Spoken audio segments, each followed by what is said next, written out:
Salut la compagnie, nouvelle vidéo.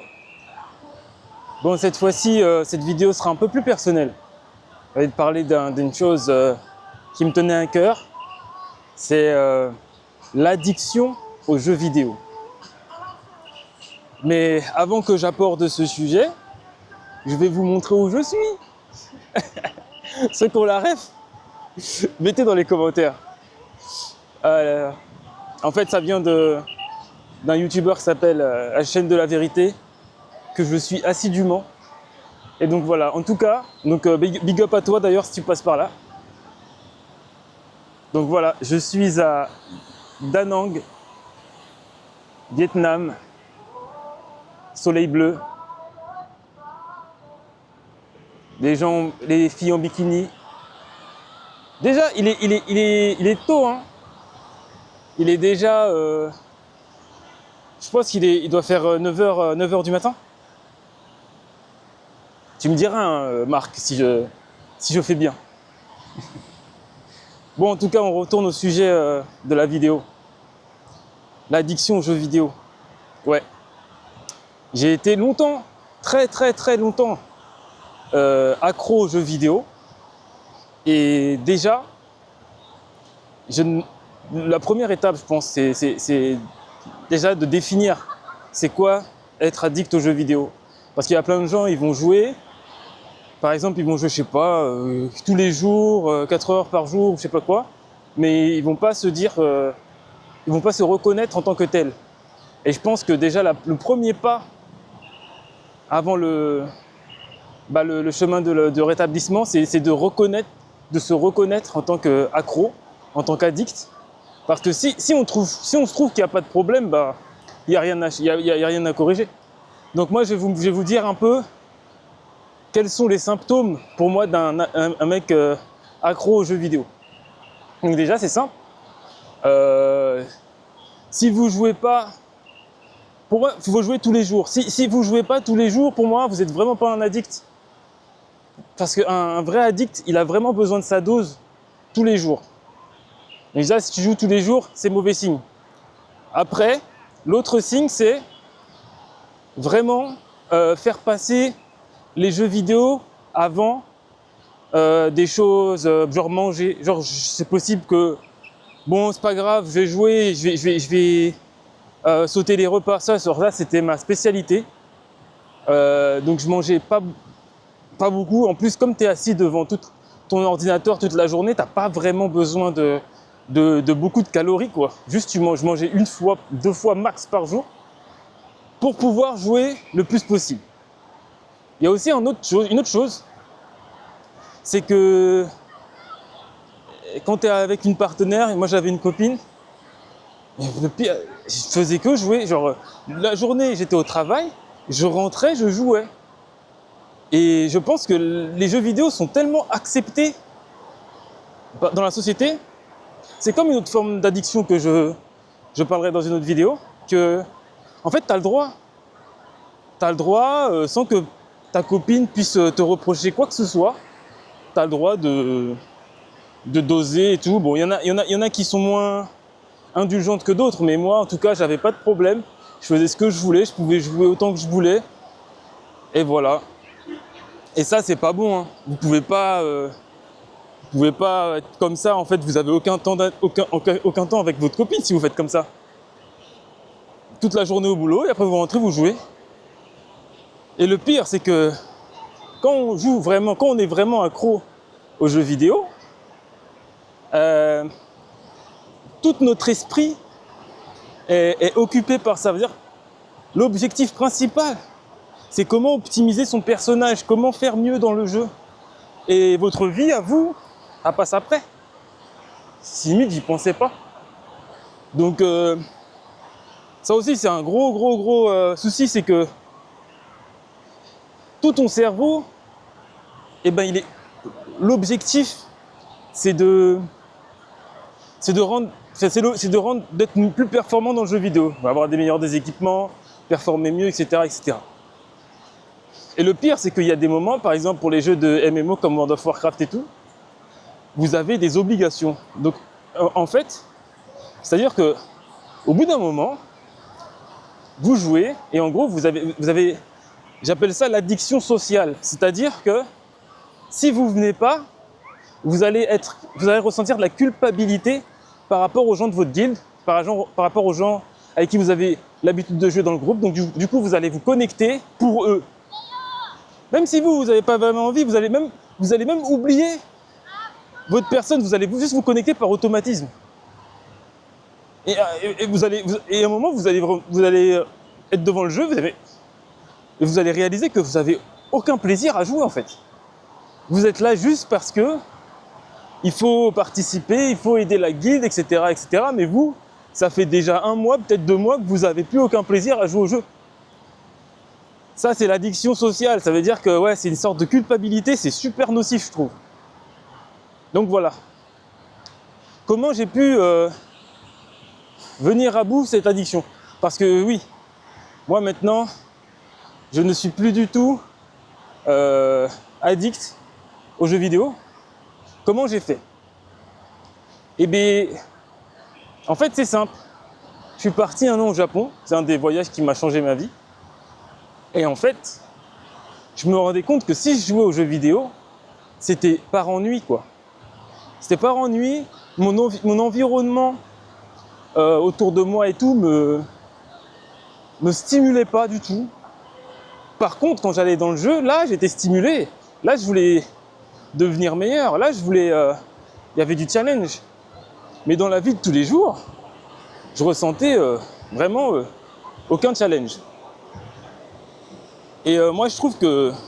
moi, je suis quelqu'un j'ai besoin d'être challengé, j'ai besoin d'être stimulé. Et les jeux vidéo me donnaient tout ça. Ils me donnaient des objectifs à atteindre, des paliers à atteindre et tout. Donc c'est pour ça.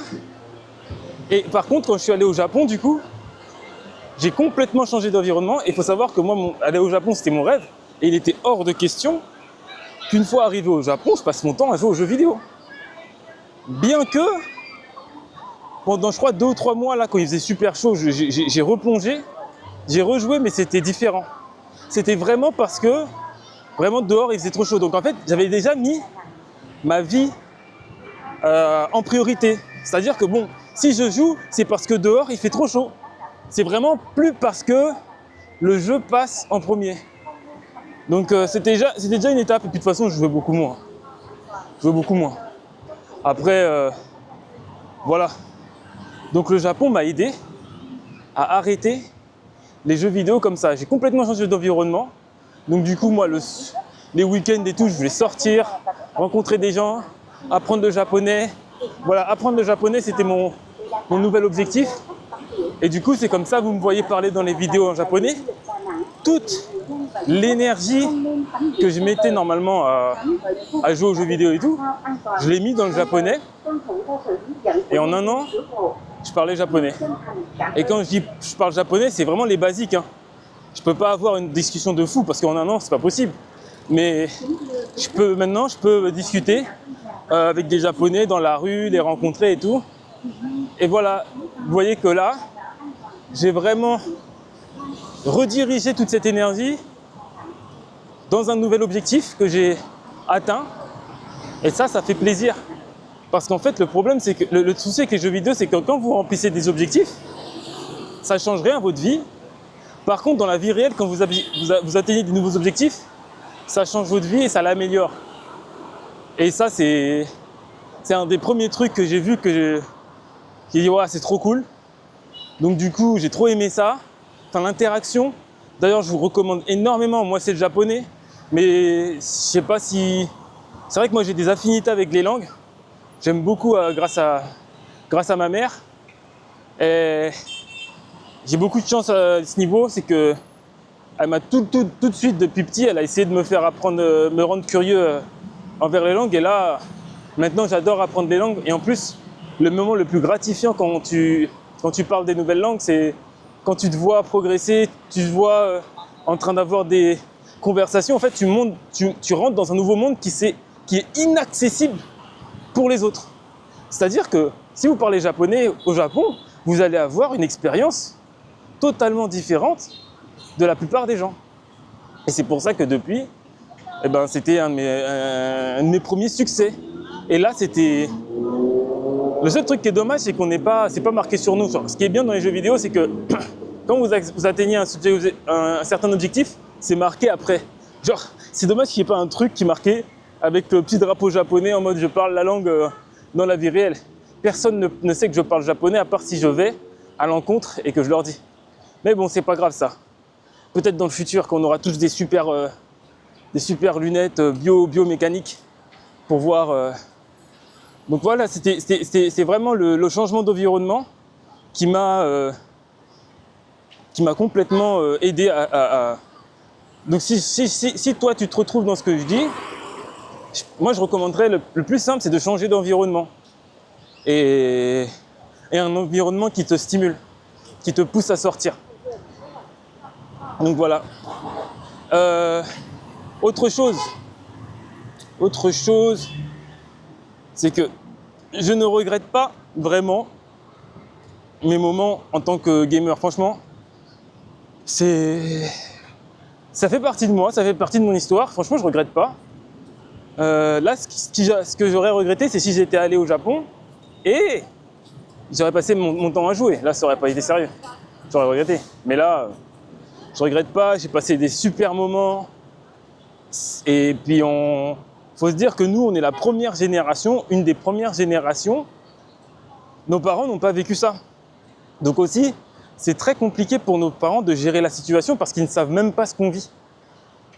Ils ne peuvent pas comprendre, c'est pas possible. Genre, moi j'étais tellement excité au fait de jouer, rencontrer mes amis dans le jeu et tout, se retrouver, que ce soit sur Counter-Strike, Dofus. Counter-Strike, c'était vraiment mon premier jeu où j'ai commencé à être addict. Après, c'était... Bah non, je crois que c'était Dofus. Dofus, c'était le premier.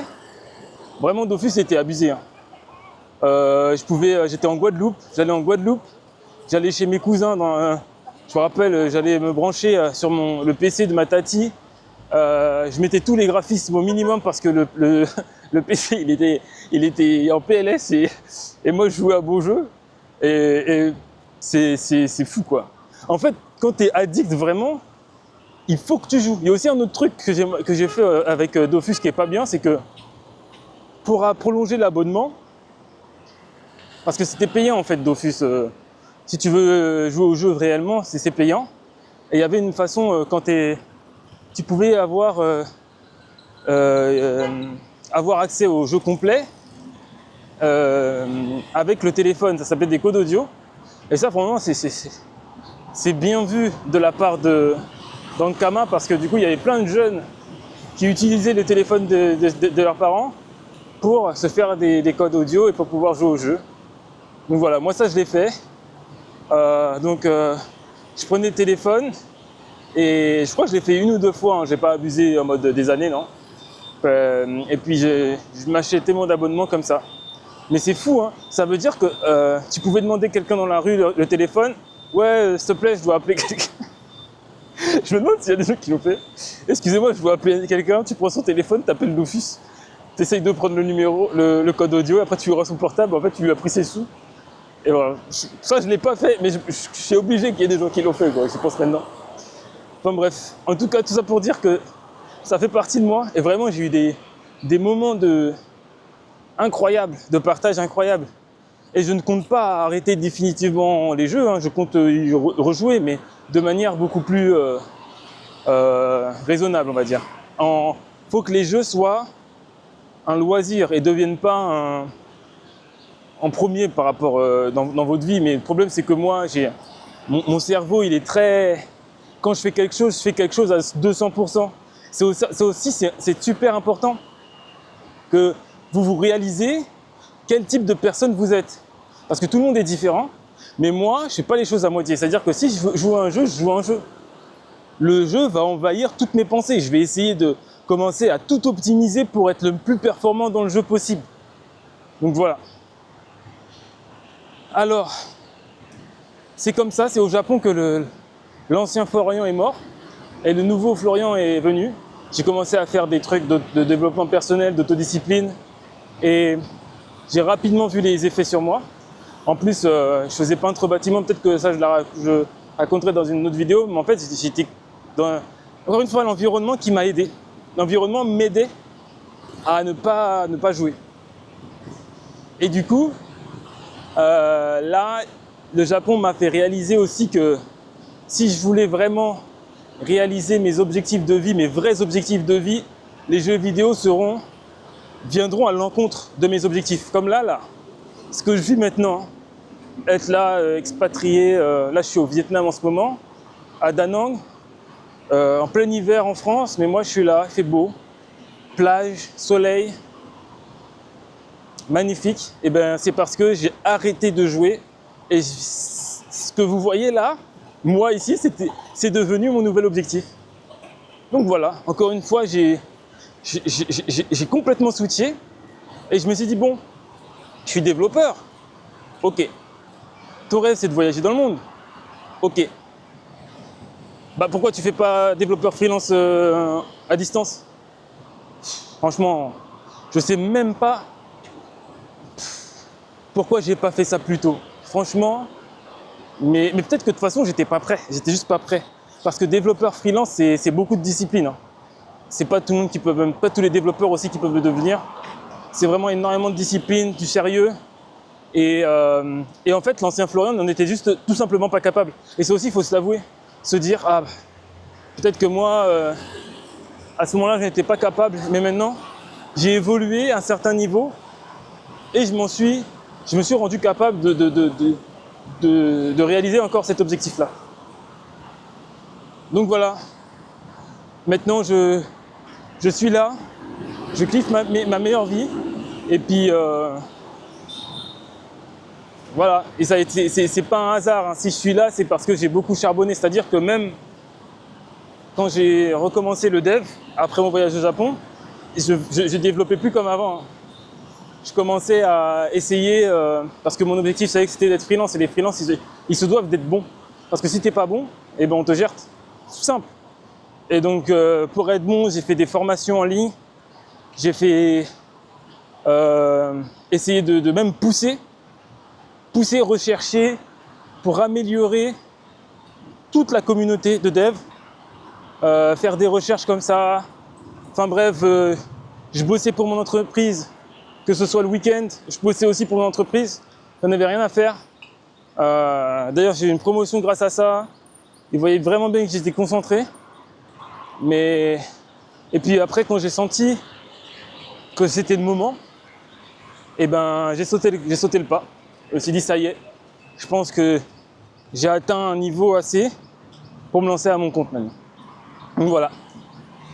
Donc c'est un peu vous montrer, et si ça, tout ça, je peux vous assurer à 300% que je ne serais pas là maintenant si j'étais continué dans les jeux vidéo, etc. Donc voilà. Voilà un peu un petit côté de mon histoire que je voulais partager avec vous. S'il vous plaît, abonnez-vous, mettez un like.